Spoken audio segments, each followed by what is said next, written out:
Sudahkah kau mendengar satu berita yang penting? Ya, shalom saudara dimanapun berada. Jumpa lagi dengan saya Pendeta Yon Suliono. Dalam kesempatan yang berbahagia ini saya akan sampaikan satu materi khotbah pengajaran, seri khotbah pengajaran. Hari ini saya akan sampaikan tema tentang keselamatan datang dari bangsa Yahudi. Namun sebelumnya, baiklah kita berdoa dulu. Bapa, terima kasih untuk hari yang baru ini yang Kau ciptakan bagi kami semuanya. Terima kasih untuk berkat-Mu, rancangan-Mu bagi kami sepanjang hari ini. Kami percaya Engkau menyertai dan melindungi dan memberkati kami. Dan sebentar hamba mau akan sampaikan materi khotbah pengajaran. Ini kami minta hikmat dan urapan daripada Roh Kudus atas hamba-Mu dan atas seluruh umat Tuhan. Dan setiap orang yang mendengarnya, sehingga beroleh anugerah, boleh kasih karunia, dan mereka pun Tuhan diselamatkan di dalam Engkau. Terima kasih Bapa surga. Dalam nama Yesus kami berdoa, haleluya, amin.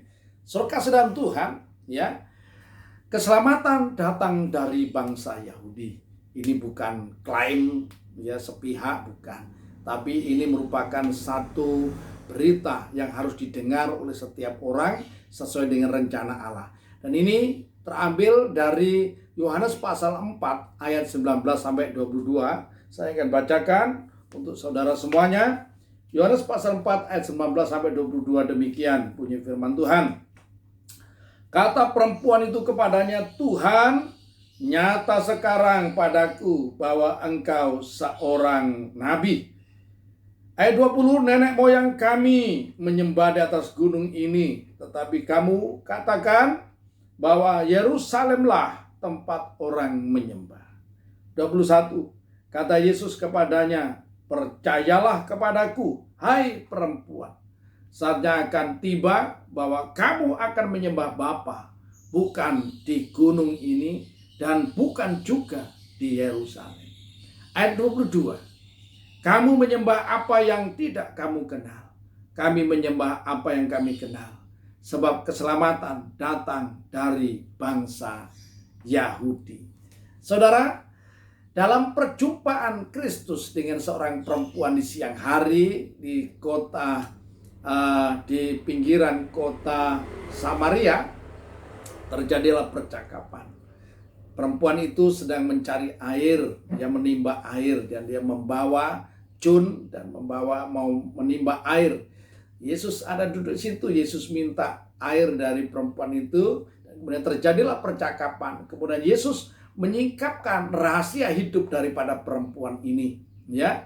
Seorang yang sudah menikah 5 kali dan kemudian dia hidup dan bercerai lagi, dan dia hidup dengan laki-laki yang pada waktu itu dia hidup, ya, disingkapkan semua oleh Yesus. Perempuan ini kaget, dan kemudian timbullah keyakinan dalam hatinya bahwa orang yang berbicara kepadanya ini bukan orang biasa, tapi dia seorang nabi, karena dia tahu persis, walaupun mereka belum saling mengenal pada waktu itu. Saudara Tuhan, kemudian terjadilah percakapan berikutnya bahwa perempuan ini mengatakan bahwa orang menyembah di gunung itu, yaitu di Samaria orang Israel punya pusat peribadatan, ya.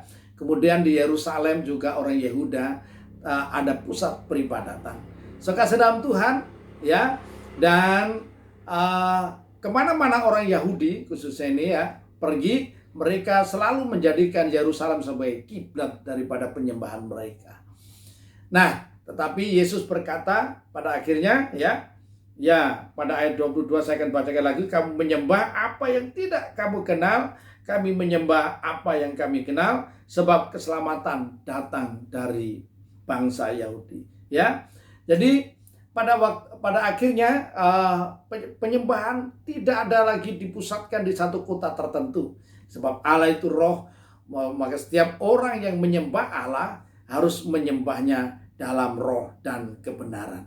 Kasih dalam Tuhan, ya, orang Yahudi dan orang Kristen mengenal Allah, yaitu dalam bahasa Ibrani itu El, ya, atau jamaknya disebut Elohim, ya, itu adalah roh, dan mengenal Allah itu sebagai Bapa kita. Kasih dalam Tuhan. Nah, saudara, Keselamatan datang dari bangsa Yahudi. Kita tahu kata Yahudi berasal dari satu suku kata, yaitu dari suku Yehuda, ya. Dari salah satu 12 anak Israel. Makanya tidak disebutkan bahwa keselamatan datang dari Israel, tidak. Tapi lebih spesifik lagi, keselamatan itu datang dari bangsa Yahudi. Kita tahu bahwa setelah zaman Raja Salomo, Israel terpecah menjadi dua. Ya, pada zaman Raja Rehabeam, Israel Utara diperintah, Israel Utara terdiri dari 10,5 suku, diperintah oleh Raja Yerobeam bin Nebat, dan ibu kotanya adalah Samaria. Dan di situ maka Yerobeam mendirikan agama baru, ya, yaitu agama gado-gado antara agama kitab Taurat dan kitab-kitab yang lain, ya. Itu disebut itu karena memang alasan politik, ya, itu agama politik. Kemudian orang-orang Israel, orang-orang Yehuda yang terdiri dari 1,5 suku itu masih tetap memelihara hukum Musa, dan Yerusalem dijadikan sebagai pusat penyembahan mereka. Pada situlah kata Yahudi, yaitu agama Yahudi, agama orang-orang Yehuda yang dianut oleh orang-orang Yehuda. Mereka disebut sebagai bangsa Yahudi. Saudara dalam Tuhan, nah ini bukan klaim, ya, bukan klaim. Sekali lagi saya katakan bukan klaim sepihak. Tetapi ya, perkataan Yesus ini diucapkan kurang lebih tahun 30 Masehi, ya, tahun 30 Masehi. Ya. Nah, saudara dalam Tuhan, nah ini kita melihat rancangan Allah sejak Adam dan Hawa jatuh ke dalam dosa. Kembali kalau kita melihat Kitab Kejadian pasal 3 ayat 15, ya. Nanti saudara boleh baca di situ bahwa Tuhan mengadakan permusuhan antara keturunan perempuan ini dan keturunan ular. Saudara kasih Tuhan, ini yang dimaksud keturunan perempuan ini adalah Sang Mesias, yaitu juru selamat. Sang Mesias harus dilahirkan sebagai keturunan perempuan, ya. Nah, maka sejak itu Allah merancangkan, ya. Jadi tidak ngawur, tidak asal-asalan. Rancangan Tuhan itu teliti dan sistematis, luar biasa. Makanya sejak zaman Adam, ya, Adam kita tahu bahwa anak sulungnya yaitu Kain. Kemudian yang berikutnya, anak-anak berikutnya yaitu ada Habil dan Kain. Rencananya Tuhan memilih Habil untuk menggolkan rancangannya itu melahirkan Sang Mesias sebagai keturunan perempuan ini, ya, yang akan mengalahkan iblis, ya, akan mengalahkan maut. Tetapi kemudian kita tahu, ya, Habil dibunuh oleh Kain, ya. Dan kemudian Tuhan memilih anak Adam yang lain. Anak Adam bukan hanya 2, tapi sebenarnya banyak anak Adam. Tetapi yang dituliskan itu yang berhubungan dengan keselamatan, itulah yang dituliskan di dalam Alkitab. Kemudian dipilihlah Set, ya.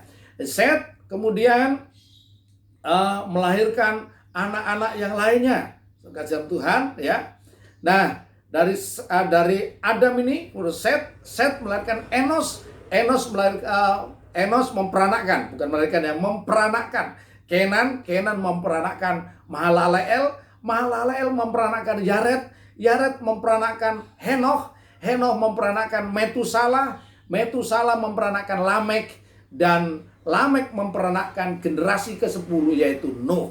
Nah, semuanya ini masuk dalam rancangan Tuhan dan dicatat dengan teliti oleh Alkitab. Dari Nuh, setelah zaman air bah, saudara, ya, Nuh ini memperanakkan 3 orang anak laki-laki, kita semuanya tahu, ya, yaitu Sem, Ham, dan Yafet, ya. Sekasih Tuhan, kemudian Tuhan memilih dari 3 anak Nuh ini 1 anak untuk melanjutkan rancangannya ini, yaitu Sem yang dipilih oleh Tuhan. Itu hak prerogatif daripada Tuhan, ya.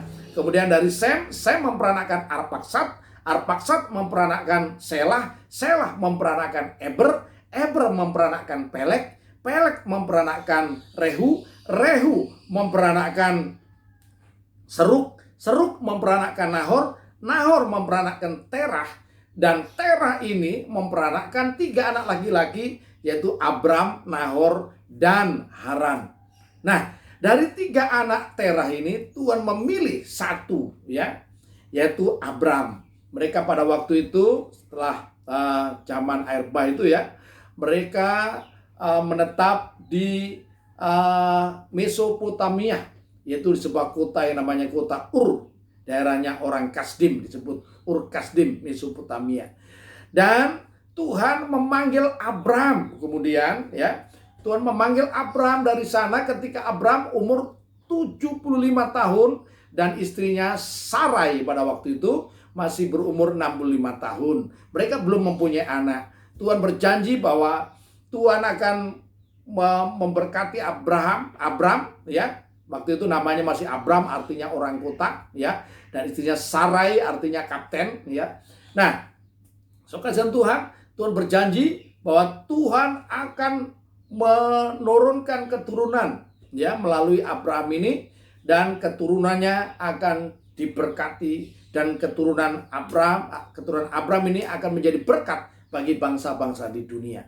Kemudian, ya, kita tahu Abraham pergi ke tanah perjanjian seperti yang dijanjikan oleh Tuhan, yaitu tanah Kanaan, di mana orang Israel sekarang ini tinggal tempati sebagai negara Israel. Itulah tanah perjanjian, tanah yang dijanjikan kepada Abraham dan keturunannya. Saudara Tuhan, namun kita tahu, ya, dalam perjalanannya Abraham bukan memang perjanjiannya itu hanya diberikan kepada Abraham dan istrinya yaitu Sarai. Tapi dalam perjalanannya terjadi kecelakaan sejarah, yaitu apa?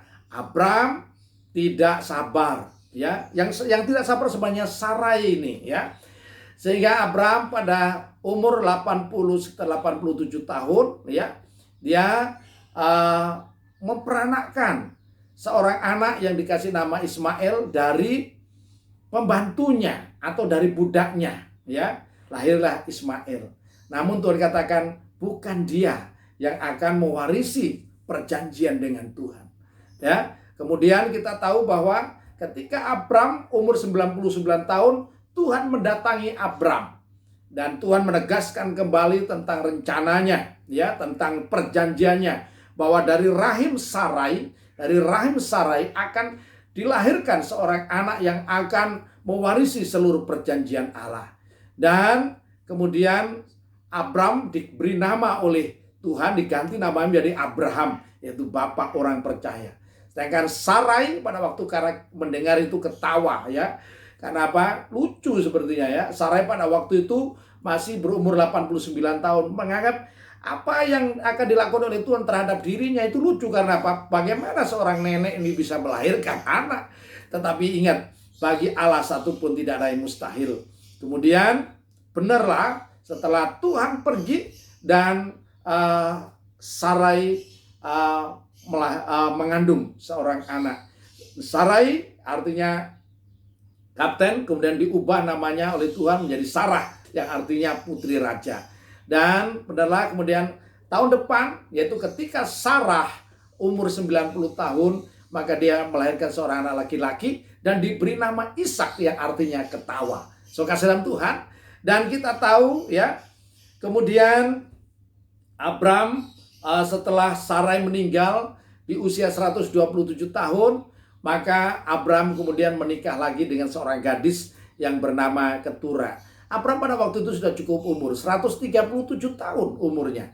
Dan dia menikah dengan seorang gadis yang bernama Ketura, ya. Dan dikaruniai 6 orang anak laki-laki yang bernama, ya, Simran, Yoksan, Medan, Midian, Isiba, dan Su'a. Nah, boleh dicatat di sini salah satu nama anak Abraham adalah Medan. Barangkali ini di Indonesia ada satu kota, ya, yang mayoritas sukunya di sana suku Batak, ya, ada namanya Medan. Nah, kemungkinan ini membawa nama daripada nenek moyangnya. Siapa tahu memang suku Batak ini berasal dari keturunan Abraham, ya, keturunan bapak Abraham yang dari ibu Ketura, ya. Shalom, saudaraku orang Medan, ya.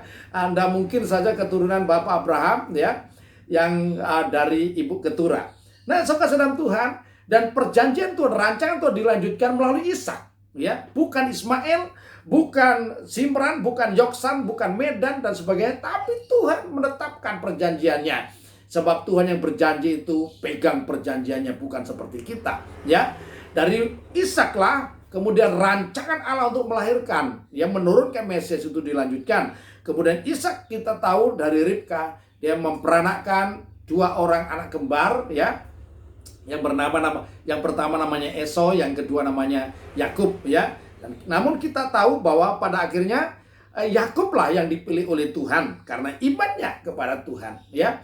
Yakub beri gelar Israel, ya, setelah dia pulang dari Mesopotamia, ya. Dia bergumul dengan malaikat Tuhan dan sepanjang malam itu, dan dia diberi nama Israel karena dia bergumul, artinya dia bergumul dengan Allah dan manusia dan dia menang. Artinya berikutnya adalah dia ada anak laki-laki daripada Allah. Saudara dalam Tuhan, Yakub ini mempunyai 12 anak laki-laki dari 2 orang istrinya plus 2 gundiknya. Saudara kasih Tuhan, ya, pada zaman dulu boleh itu Yakub, ya. Nah, saudara kasih Tuhan, kita mengenal, dan dari sinilah ada 12 suku Israel, ya, yaitu suku Yakub. Yang pertama-tama kita tahu bahwa ada suku Ruben, Simeon, ya, Lewi, Yehuda, Isakar, Naftali, Gad, Aser, dan Zebulon, Yusuf, dan Benyamin. Dan karena suku Lewi ini sudah ditetapkan Tuhan untuk menjadi imam melayani umat Israel, maka suku Lewi tidak diberikan tanah perjanjian, ya, tanah warisan. Karena itu tetap, ya, suku Israel harus tetap 12, maka Tuhan memberikan kepada Yusuf 2 bagian. Yaitu karena Yusuf punya 2 anak, yaitu Naftali dan Efraim, maka keturunan Yusuf ini mendapat 2 bagian, yaitu makanya disebut di Israel sekarang ini ada suku Efraim dan ada suku Naftali. Saudara dalam Tuhan, nah kemudian dari Yakub ini dipilihlah dari 12 suku Israel itu dipilih 1 suku, yaitu suku Yehuda. Nah, saudara dalam Tuhan, kita mengenal Yehuda ini, ya. Yehuda memperanakkan Peres memperanakkan Hesron memperanakkan Ram memperanakkan Aminadab memperanakkan Nahason waktu mereka dalam pembuangan itu, ya, bukan dalam pembuangan, waktu mereka ada di Mesir, ya. Nah, kemudian Nahason memperanakkan Salmon memperanakkan Boas, ya. Ya, kita tahu sejarahnya Esther, ya. Ya, Boas memperanakkan Obed dari Rut, ya. Dari Rut orang Moab itu, dan dari Obed ini kemudian diperanakan Isai.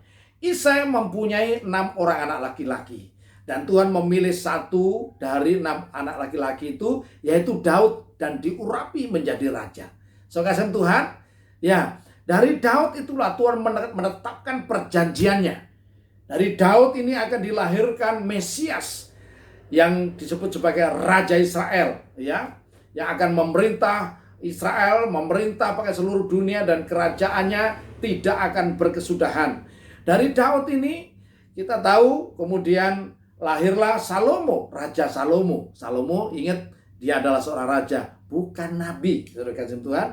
Dari Salomo ini lahirlah Rehabeam. Dari Rehabeam ini lahirlah Raja Yehuda. Kemudian raja dari Abia ini lahirlah Raja Asa. Dari Raja Asa lahirlah Raja Yosafat. Raja Yosafat lahirlah Raja Yoram. Raja Yoram lahirlah kemudian Raja Yekonya, ya, Raja Usia. Raja Usia lahirlah Raja Yotam. Dari Raja Yotam lahirlah Raja Ahaz. Dari Raja Ahaz lahirlah Raja Hizkia.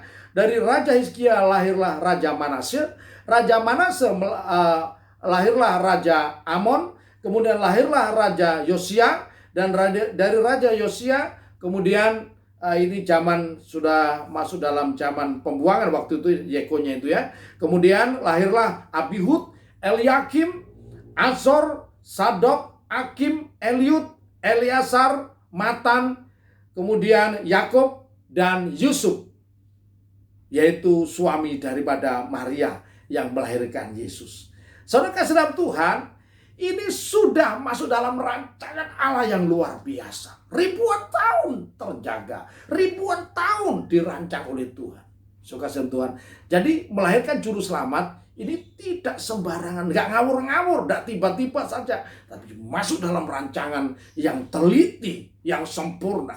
Saudara kasih dalam Tuhan, dan kelahiran Yesus Kristus Sang Mesias, ya. Ini sudah dibicarakan dalam kitab Taurat. Makanya Yesus berkata di dalam Yohanes pasal yang kelima, ya, Yohanes pasal yang kelima ayat 39, ya, sampai 40 demikian. Kamu menyelidiki kitab-kitab suci sebab kamu menyangka bahwa olehnya kamu mempunyai hidup yang kekal. Tetapi walaupun kitab-kitab suci itu memberi kesaksian tentang aku, namun kamu tidak mau datang kepadaku untuk memperoleh hidup itu. Perhatikan, ya. Sebelum ada kitab Injil yang dimaksud oleh Yesus, kitab-kitab suci itu adalah kitab perjanjian lama, yaitu kitab Taurat. Di dalam kitab perjanjian lama itu, isi kitab perjanjian lama itu adalah di dalam kitab Taurat, ya, kitab sejarah Israel, kemudian kitab nyanyian, ya, pujian kepada Yahweh, ya, kemudian kitab hikmat Salomo itu, dan kitab para nabi, nabi-nabi besar dan nabi-nabi kecil. Musa menuliskan secara khusus dalam kitab Tauratnya, yaitu salah satu kitab Taurat itu kitab Ulangan 18 ayat 18 sampai 19, ya, bahwa setelah Musa ini akan Tuhan membangkitkan nabi-nabi yang lain, ya, nabi-nabi Israel. Tetapi lebih spesifik ini berbicara tentang Kristus, bukan nabi di luar Israel. Sebab di luar Israel tidak ada jabatan nabi. Yang ada jabatan nabi cuma di Israel. Ada 3 jabatan penting di Israel, yaitu imam, raja, dan nabi, ya. Dan itu hanya ada di Israel. Di bangsa-bangsa lain tidak ada nabi. Yang ada cuma dukun, peramal, dan sebagainya. Kasih dalam Tuhan, kemudian yang berikutnya setelah zaman Musa, setelah Israel menduduki tanah perjanjian itu, ya, dalam zaman Nabi Yesaya, yaitu salah satu nabi besar di Israel yang lahir pada tahun kurang lebih 765 sebelum Masehi, ya, dan dia mulai melayani umur 25 sekitar tahun 740 sebelum Masehi. Nabi Yesaya menubuatkan, ya, kalau saudara lihat dalam Yesaya pasal yang ke-7, Yesaya pasal 7 ayat yang ke-14, saya akan bacakan tentang kelahiran anak perjanjian ini, ya. Sebab itu Tuhan sendirilah yang akan memberikan kepadamu suatu pertanda.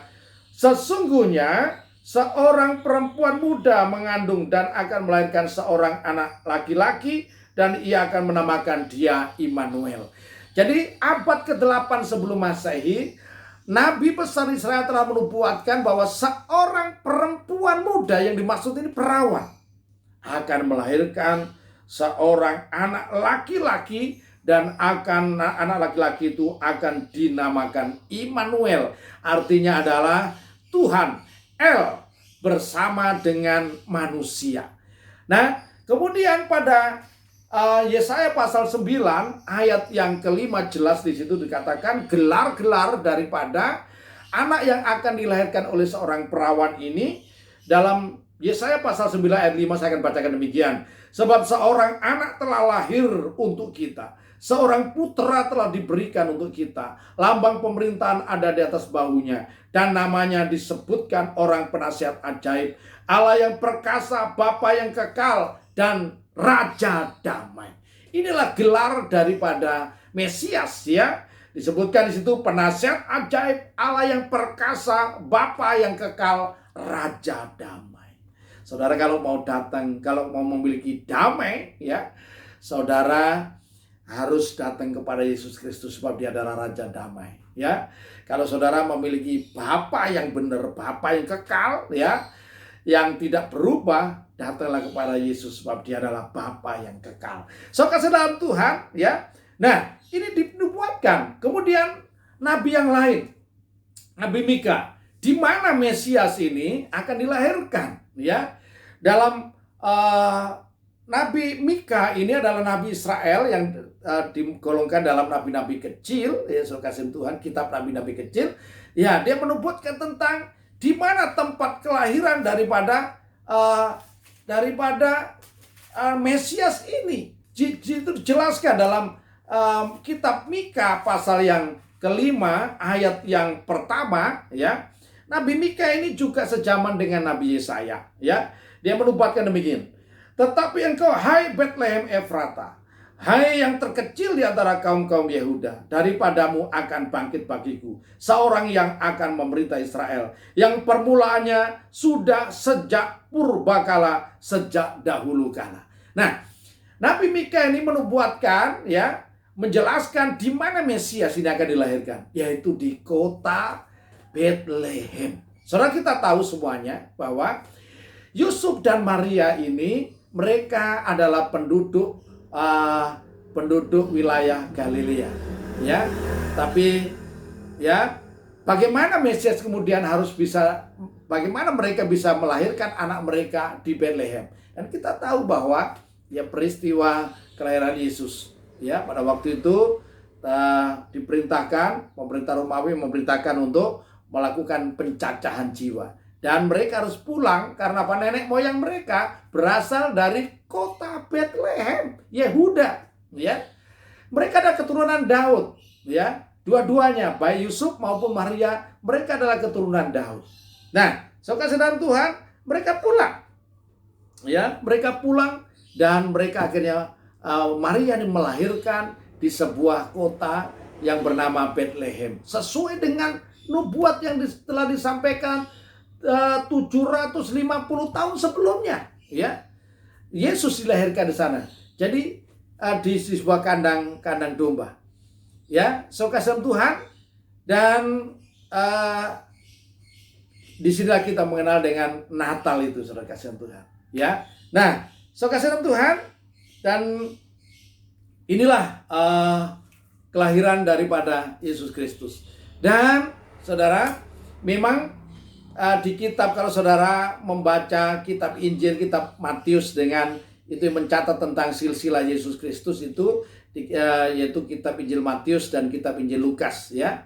Dua Injil ini mencatat tentang silsilah daripada Yesus. Mungkin saudara kaget, mengapa di Injil Matius dengan Injil Markus kok tidak, Injil Lukas kok tidak sama, ya, si garis keturunan daripada Yesus, ya. Nah, saudara harus tahu bahwa di Injil Matius di situ dituliskan bahwa ditarik garis keturunan dari Daud atau dari Abraham, ya. Tapi sebenarnya dari Daud sampai kepada Yusuf, ya. Ya, sebab Injil Matius itu menceritakan tentang, ya, atau mendeskripsikan Yesus adalah raja di atas segala raja, keturunan daripada Daud.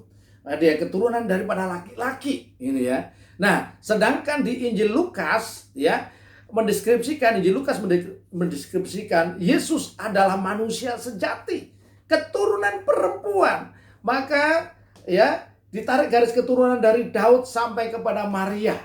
Maria pada waktu melahirkan Yesus, dia dalam keadaan perawan. Waktu mengandung Yesus dalam keadaan perawan, dan waktu melahirkan Yesus dia dalam keadaan perawan, saudara. Dan hanya satu-satunya manusia perempuan di dunia ini yang mengandung dan melahirkan dalam keadaan perawan. Saudara Tuhan, semua sudah digenapi, ya, pada waktu Yesus dilahirkan. Makanya kitab Perjanjian Lama ini adalah kitab yang menceritakan, seluruh kitab Perjanjian Lama itu menceritakan tentang janji Allah, ya, menegaskan tentang janji Allah akan lahirnya Sang Mesias, juru selamat dunia, akan menyelamatkan dunia dari kebinasaan, dari dosa dan kebinasaan. Dan kemudian lahirlah Yesus Kristus.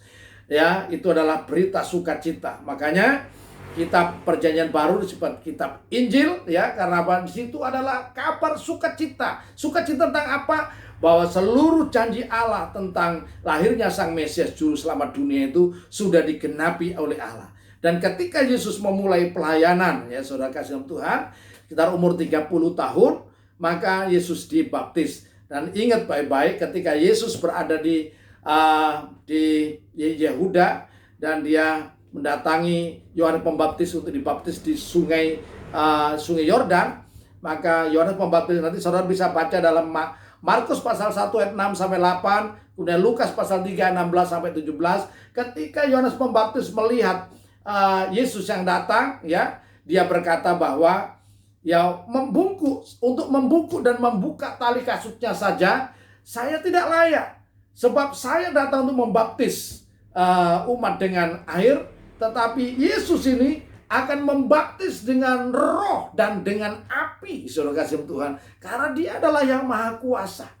Tapi kemudian Yesus berkata, baptislah seturut dengan kehendak Bapa, ya, untuk menggenapi seluruh kehendak Bapa. Kasih Tuhan, dan kita tahu ya, kemudian setelah pembaptisan Yesus dan selesailah tugas daripada Yohanes Pembaptis. Yohanes Pembaptis ini diutus secara khusus untuk mempersiapkan jalan bagi Mesias ini. Dan kita tahu kemudian tidak lama kemudian Yohanes Pembaptis dipenggal kepalanya oleh Alkuju daripada Herodes atas permintaan istri daripada Herodes. Kasih dalam Tuhan, dan Yesus kemudian memulai pelayanannya.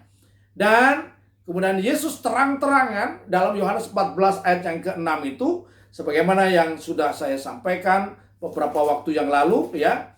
Inilah penyataan yang sangat tegas dan lugas ya. Sebab Yesus adalah terang dunia, dia terang-terangan, tidak sembunyi-sembunyi ya. Tidak tidak muter-muter. Yesus menyatakan itu dengan belak-belakan. Pada ayat yang ke-6 Yohanes pasal 14 itu kata Yesus kepadanya, akulah jalan dan kebenaran dan hidup ya. Tidak ada seorang pun yang datang kepada Bapa kalau tidak melalui aku. Kasih dalam Tuhan, misi Yesus adalah menuntun umat manusia kembali kepada Allah yang benar, kembali kepada Bapa.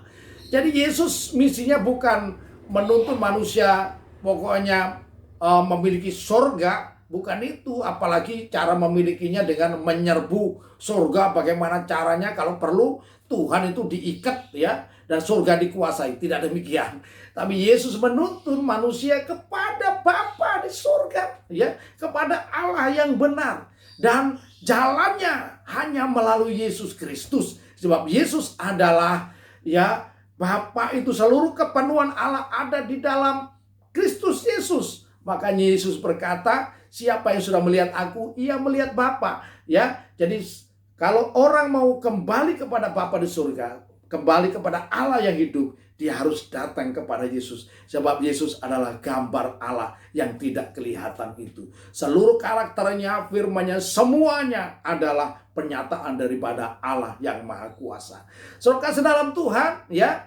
Dan Yesuslah yang telah menanggung dosa manusia. Dan sudah kita semua sudah tahu, setelah kebangkitan dari antara orang mati, dia naik ke surga ya. Dia duduk sebelah kanan Allah yang Maha Besar, dan dia menjadi pembela saya dan pembela saudara semuanya, dan dia memberikan jaminan pasti untuk keselamatan. Jadi siapa yang percaya Yesus, dia sudah mendapat jaminan pasti untuk masuk ke dalam kerajaan surga, sebab dia yang berkuasa di surga dan di bumi. Kasih dalam Tuhan, maka para rasul di zaman para rasul kurang lebih tahun 40 atau tahun 30, tahun 33, tahun 34 ya, para rasul sudah menegaskan dalam kitab, dan ditulis itu dalam kitab Kisah Para Rasul pasal 4 ya, ayat yang ke-12. saya akan bacakan Kisah Rasul pasal 4 ayat 12. Pernyataan daripada para rasul, dan ini bukan klaim, bukan saudara. Dan tidak ada tujuan politik. Ini adalah berita kebenaran yang harus didengar oleh setiap orang. Para rasul menjelaskan begini ya. Dan keselamatan tidak ada di dalam siapapun juga selain di dalam Dia, yaitu dalam Yesus Kristus. Sebab di bawah kolong langit ini tidak ada nama lain yang diberikan kepada manusia yang olehnya kita dapat diselamatkan. Jadi jelas tegas bahwa keselamatan itu datang dari bangsa Yahudi, yaitu dari Yesus Kristus yang adalah dari suku Yehuda. Yesus itu dari suku Yehuda, saudara.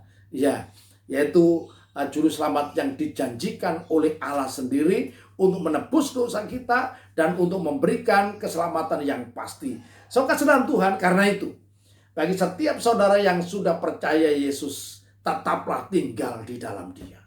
Jangan kau berpikir meninggalkan Kristus. Jangan kau berpikir meninggalkan imanmu. Saudara kasih Tuhan, firman Tuhan katakan dalam Rasul Yohanes mengingatkan kepada kita semuanya, yang ditulis kurang lebih tahun 40 ya, tahun 40 atau 50 Masehi ya, dan tidak ada kaitannya dengan klaim-mengklaim. Dalam suratnya yang kedua, surat 2 Yohanes pasal yang pertama yang ke-9. Ingat, ini peringatan daripada Rasul Yohanes ya. Setiap orang yang tidak tinggal di dalam ajaran Kristus Tetapi yang melangkah keluar dari situ tidak memiliki Allah. Ya, barang siapa tinggal di dalam ajaran itu yang memiliki bapa maupun anak. Saudara, setiap orang yang tidak tinggal dalam ajaran Kristus, yang melangkah keluar dari situ, ya, meninggalkan imannya kepada Kristus, dia tidak memiliki Allah. Sebab kitab suci mencatat bahwa seluruh Allah bangsa-bangsa ini adalah berhala. Dan hanya Allah Israel saja itu adalah Allah yang hidup. Allah yang menyatakan diri dalam manusia Yesus Kristus. Dia adalah satu-satunya Allah yang memberikan jaminan keselamatan. Ya, jadi setiap orang yang meninggalkan imannya kepada Kristus, dia tidak mempunyai Allah. Dia tidak punya pengharapan. Ya, tidak ada jaminan keselamatan yang pasti. Tetapi di dalam Yesus Kristus kita memiliki jaminan yang pasti untuk keselamatan. Saudara, dan kepada saudara yang belum mendengar berita ini, dengarkan baik-baik, pertimbangkan, buka hatimu. Dan firman Tuhan katakan, ya, barang siapa yang percaya kepada berita Injil dan memberi diri dibaptis, ia diselamatkan. Tetapi yang tidak percaya akan dihukum. Dalam Roma pasal 10 ayat 9 dan 10, nanti saudara bisa cari sendiri, ya. Barang siapa percaya dalam hati dan mengaku dengan mulut bahwa Yesus adalah Tuhan, maka dia akan diselamatkan, dia akan dibenarkan. Artinya dia beroleh hak pasti untuk masuk ke dalam kerajaan surga. Saudara yang sungguh-sungguh ingin selamat, diampuni dosa saudara, saudara mempunyai hidup yang kekal, saudara punya kepastian untuk masuk dalam kerajaan surga, tidak ada jalan lain. Terimalah Yesus Kristus, datanglah kepadanya, berilah diri dibaptis dalam namanya, maka engkau menerima hidup yang kekal, dosamu diampuni, dan namamu tertulis dalam kitab kehidupan, dan kau punya jaminan masuk dalam kerajaan surga. Kiranya saudara diberkati dimanapun berada, yang mendengarkan khotbah saya pada pagi hari ini. Tuhan Yesus memberkati. Baik, kita akan berdoa sekali lagi. Terima kasih Tuhan Yesus, hamba-Mu sudah sampaikan firman-Mu ini. Kiranya Tuhan memberkati setiap orang yang mendengarnya, dan kiranya setiap orang mendengarnya juga akan membagikan berita ini kepada saudara yang lain, supaya mereka beroleh kasih karunia dan diselamatkan. Kami naikkan doa kami kepada Allah yang hidup, Allah dalam nama Bapa dan Putra dan Roh Kudus, dalam nama Yesus Kristus. Haleluya. Buka matamu, buka telingamu, dengarkanlah suara Roh Suci. Buka hatimu, buka jiwamu, terimalah rahmat daripadanya.